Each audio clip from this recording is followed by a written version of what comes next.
Hamas militants said they launched 130 rockets toward the Israeli city of Tel Aviv Tuesday evening to retaliate for an Israeli airstrike that destroyed a 12-story building in Gaza City in the Palestinian territories. The nighttime rocket attacks are viewed as a major escalation of an already volatile situation. At least 28 Palestinians, including 9 children, have been killed in Israeli airstrikes on Gaza since Monday, and at least 122 others have been wounded. Medical officials say at least 3 Israelis have been killed, and at least 56 have been treated at hospitals as a result of Hamas rocket strikes. The U.S. State Department is urgently calling on both sides to de-escalate the conflict.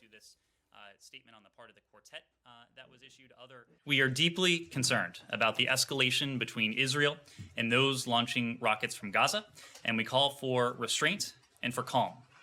Israel has the right to defend itself and to respond to rocket attacks. The Palestinian people also have the right to safety and security, just as Israelis do. We are also deeply concerned about the reported loss of life in Gaza and Israel, including the deaths of children, as well as many innocent civilians injured. Similarly, in Jerusalem, asked about criticism by some that the U.S. has failed to show leadership as attacks escalate, State Department spokesperson Ned Price had this to say. We call on all sides.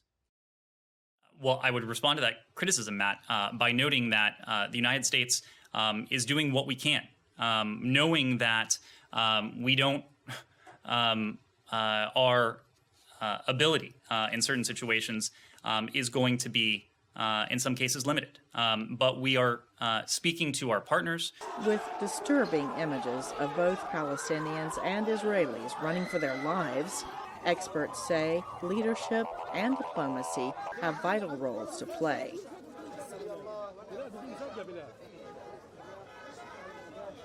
This is a very serious situation.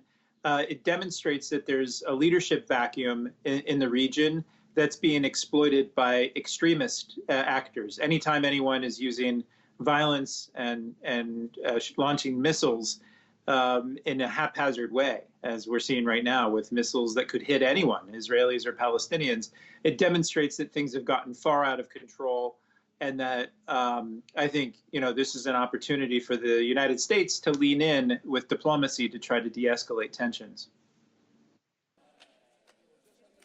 Another expert told VOA the U.S. must engage with its ally, Israel. The United States is probably in the best position to be engaging Israel around this issue. Of course, we, the U.S., do not have a channel, or we certainly don't have direct engagement and channel to Hamas. So there's a role for other actors there as well, Arab state actors who do. As the Israeli army released video Tuesday evening showing its Iron Dome missile defense system intercepting Hamas rockets over Tel Aviv, experts said countries in the region, such as Egypt and Jordan, also need to use their leverage over Hamas to de-escalate the situation. Cindy Saine, VOA News.